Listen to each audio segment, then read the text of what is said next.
Hi, this is Erica Merrill. I'm the founder of Perfect Legal Video, and I'm very excited to bring to you today Attorney Nicole Reeves Lavallee. She owns a real estate and family law firm in the Worcester area, and we are very fortunate to have her share her wisdom with us every single week. Today, we are going to be talking about problems with multiple owners on real estate. And I wanted to thank you so much for joining us today, Nicole. Thanks for having me. When we're looking at this situation, it's almost like having roommates and even spouses, or you are tied together in ways that you would never expect. So you can't just make decisions anytime you want to. You have to check in with the other person. Is that right? Well, that's what you're supposed to do, and that's what adults do. But, unfortunately, we're dealing with situations where people just want to take advantage or do what they want to because they're right and you're wrong. So get over it and let me do this. And so a lot of that, we have that mentality, whether again, it's a bad relationship gone bad, or I inherited the property with my brother who I can't stand, or, I bought it with a roommate that we were best friends and now we're not. It's any of those situations where all of a sudden somebody can't act like an adult. Absolutely. So I just want to pick out the first question. I can't even imagine trying to check in with somebody on a remodel. And if the people have totally different tastes and ideas of where they want the property to go in the future, if they're trying to make it easy to sell by using very neutral colors, for example, or if somebody just wants to add their flair to it and it may not be everybody's taste. Have you seen the situation? Well, that's exactly it. Are they improvements or are they for your pleasure? Or are they, more importantly, just to piss off the other party? Again, we have to look at the big picture. One of the things you first do when you talk to a broker is he's going to say, hey, I recommend you do this, this, and this. And he's recommending quick, easy fixes that are going to get you a big reward. So that's kind of how you're going to have to address it as a co-owner. What works for you? Is it going to be something that, like, I'm really going to paint these walls black and I really don't give a damn what you say? Well, it's not going to increase property value. We all know that. We all know it's going to actually decrease property value. But again, can you do that? I don't know. Um, it's one of those things that you really have to focus on what's going to be beneficial to you. So is it going to be, we're going to remodel and we're going to hire a crappy person just to make it look better? Or are we really going to go all out and then spend 3 times the amount of money on these issues and have a great place, but the renovations when we actually go to sell it are not going to be worth that? So it really has to be on a case by case basis as to how much you're really going to invest in it and what that return on investment is going to be. And again, as this relationship is going south, you don't want to spend any money because I just want to get out of here and I want to be done with you. And what are you, nuts? And that's where the problems really become a major problem. Yeah, I mean, I can see where people might have different goals and maybe even they're sick of each other. So they do want to get out of the situation. So when there are situations that need to be paid for, let's say you are doing some renovations and maybe you even surprise the other person. Do you still expect them to pay half? Or does the person with the most money pay? I mean, a lot of people just assume that. Or is it the person that makes the decision? Or do they have to tear out what they did if the other person doesn't like it even? Those are all really good questions. And the simple answer is, I don't know. I mean, that's the bottom line. Anybody can do any of these things. In reality, you're responsible to pay your proportional share for any repairs. Now, again, well, the roof is getting old and it's got another 10 years, but I really am just going to do it because, again, I want to piss off the other person. Now I got a great deal. Okay, are you going to have to pay for that? Probably not. versus, hey, the roof is leaking and it's coming down and it's flooding. I'm making the repair regardless of whether you make it. We'll deal with it in court. That's probably going to result in you having to pay your half. So again, we're going to have to look at that on a case by case basis and really figure out why it was done. And again, whether or not the conversation was even had, because sometimes it's just, hey, we have a 3-family. I'm living on one floor, you're living on another floor. I'm renovating my unit, you're doing crap with your unit, but you need to reimburse me for my unit. So there's a lot of different scenarios, but the simple answer is you have this conversation with this person. You bought a home or you inherited this home with this person. You need to have that conversation with them and really set forth, this is what I want to do. This is why I want to do it. Can you agree? And hopefully you can come to an agreement. And even if the agreement is, hey, I'm only willing to pay a third of it, I don't care what you say, you're going to be able to have, put it in writing. Now we've got something that both of us can hang our hats on. So that's the appropriate thing, is to have that conversation and hopefully come up with a great agreement. Do they have a situation where there's a prenup when you, not a prenup, obviously you're not marrying them, but in a way you are in this one area of their life where you can put a plan together on, hey, we've got future projects and we're going to split it up. We're going to do the roof in 5 years. The siding's going to need to be done in 7, that sort of thing. I mean, when there's a condo association, they certainly have people that are voted onto the board, and those people are looking at the property as a whole and doing different projects like, making sure everybody fixes their leaky faucets this fall and, puts in energy saving windows next year and that sort of thing. And that helps the building as a whole. Do you do that when you have a property with somebody else? You should. And I would absolutely tell you to do that. It's called a cohabitation agreement. And I know we did an interview on that. So I definitely refer back to that. But absolutely, you should be having a contract. You're in a business relationship, whether you like it or not, with somebody when you own an asset together. So anytime you own an asset with another party, obviously not your spouse, because that's a different relationship and you don't need a cohabitation, you have a marriage license. But any other time, you should have a cohabitation agreement so that you can set forth the terms. And maybe it's, just a contract because you're not living there. Maybe it's, you were roommates, you moved out, you still want to own it, you're going to rent out your unit, they're going to live in the other unit, and we're fine with that. But again, have a contract that has those terms. So have something to help you so that you're not fighting and you're not litigating and you're not spending thousands of dollars unnecessarily. Just with any relationship, what if you happen to be living there with the person? And maybe like you said, maybe it's a duplex, maybe it's got several stories to it, and you're just sick of them and you want to get out, or you want them to get out. There are people that don't get married, but they buy places together and then the relationship's over and they cannot get the person to move out and they're stuck there because they don't have the money to buy a new place.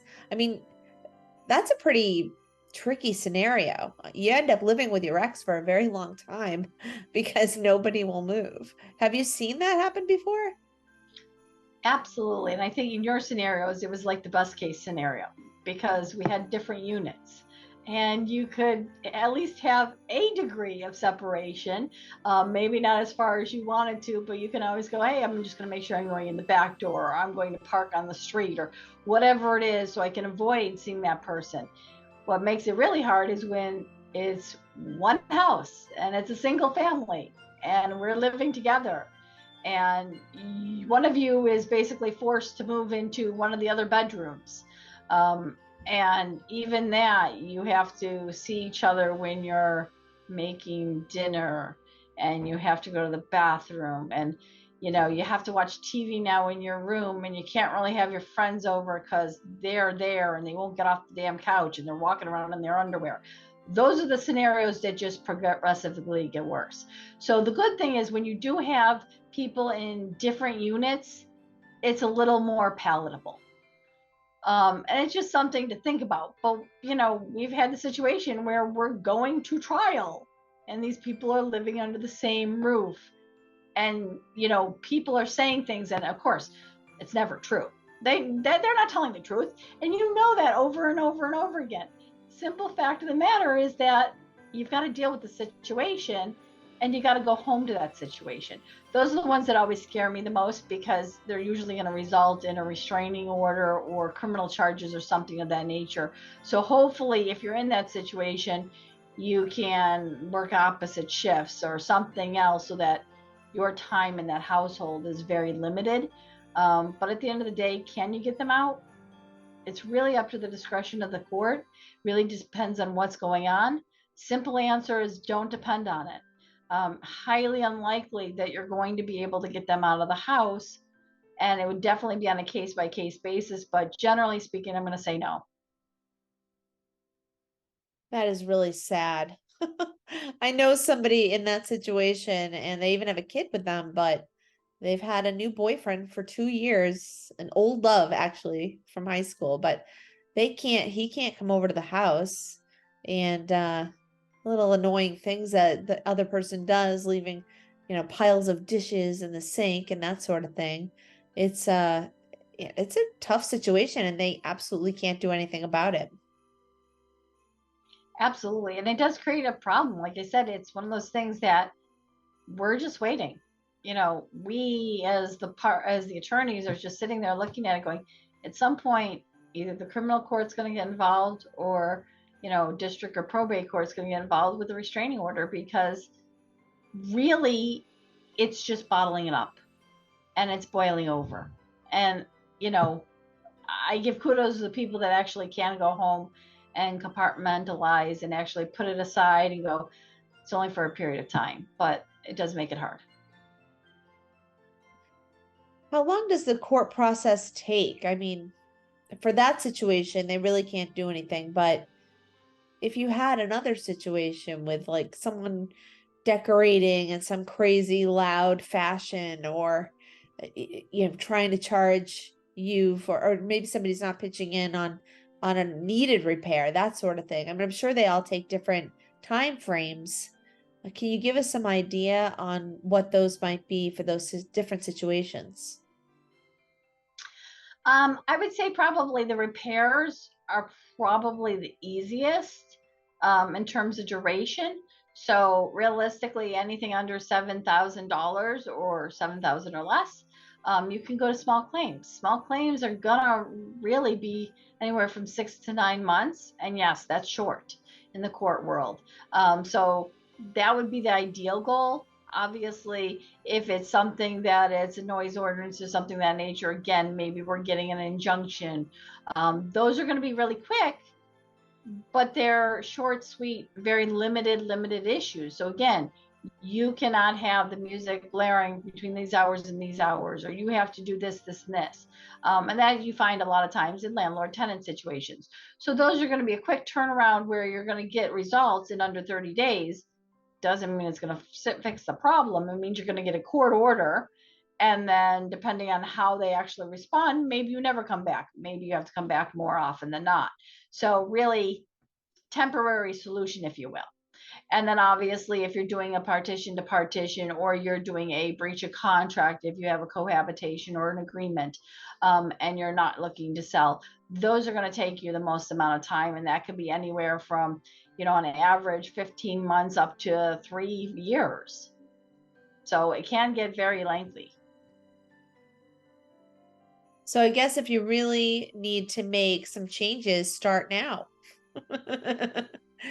Because it's going to take a long time. And this is always one point in the interview where I say, people, if you have a question on this, or you have a situation that you're going through, absolutely give Nicole and her team a call. They are fantastic at what they do.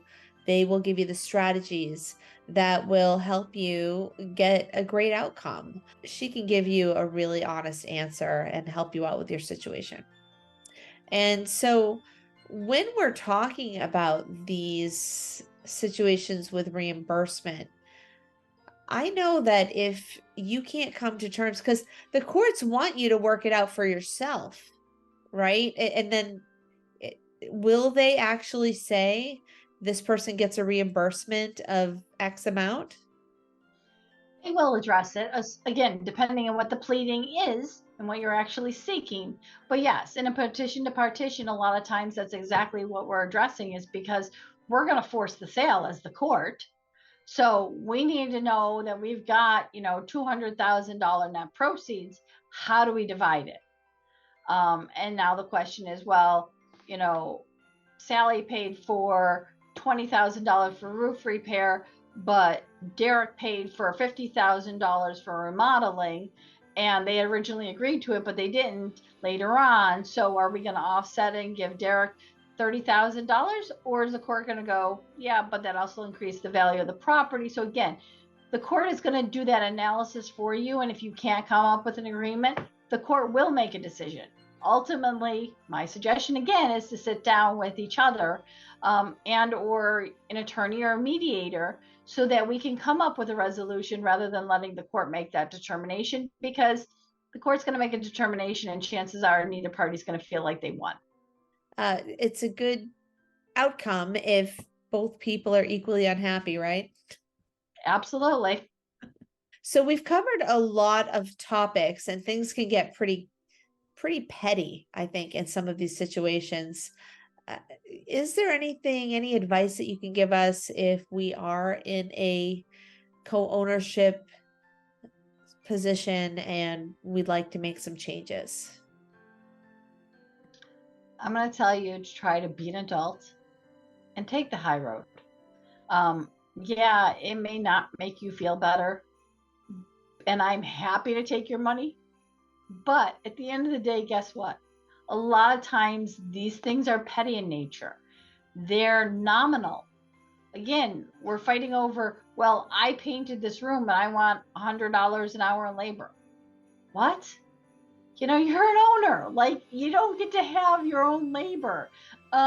You don't get to start adding up things. Don't go to, I looked at all my Home Depot receipts and they added up to $15,000 over the last 5 years. Really, guys? It becomes minutia. It becomes minutia to the court. The court is going to start, mentally beating you up over it, because they're going to look at this and go, why are you people doing this? You're paying a commissioner to do this. They're spending all this money. You're paying a broker. Like, all this money's coming out of your pocket, and you're fighting over something that becomes nominal. And I get that it's not nominal to you, and I get that it's not nominal maybe in monetary value, but at some point it becomes nominal when you're looking at the big picture. So you really have to take a step back. You really need to have that conversation with a coworker. Again, I'm going to go back to the coworkers. They're great, because they're not family. They're not going to be biased. They're not going to be, oh, your ex is a scumbag. They're going to give you an honest opinion. Go, hey, look, I spent this money. Do you think I'm entitled to it? Ask them the question just like that and see what they say. You'll be amazed at the answers that you actually get, because that's usually what the attorney's telling you. But again, sometimes us telling you doesn't make sense, and a coworker telling you the exact same thing. You're like, maybe I am being petty. So really take it to heart. Think about what you're doing. Whenever you can, obviously you want to fight for your rights, but it comes at a price sometimes. And your mental health is worth a lot. And your pocketbook, you can really see it there, but a lot of people don't see the toll that it'll take just thinking about this thing over and over again. Like, just talk to the person and see what you can figure out. I want to thank you so much for this interview today. I mean, it just shows that, you're really not there to take everyone's money. You just really want people to figure it out on their own. Sometimes it's not possible, and that's when we need a real expert. And so absolutely glad to have you and your team around to help folks out. Thanks everybody for watching, and thanks again for coming on the show, Nicole. Thanks for having me. You're welcome. Have a great weekend, everyone.